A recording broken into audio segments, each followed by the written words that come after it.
How to log food using the new Awaken180 app. How to log food from the recipe portal. First, navigate to the recipe page in your app. You can type the recipe name you're looking for into the search bar at the top, for example, lemon garlic chicken. Once the selected food is displayed, tap on the image to display more details. Then, tap the Add to Log button below. Specify the date and time.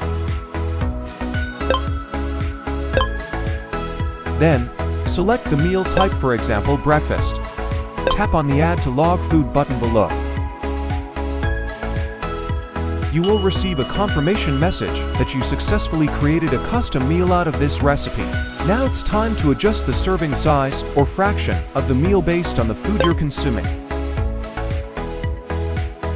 Lastly, tap on the Save then Add to Log button below.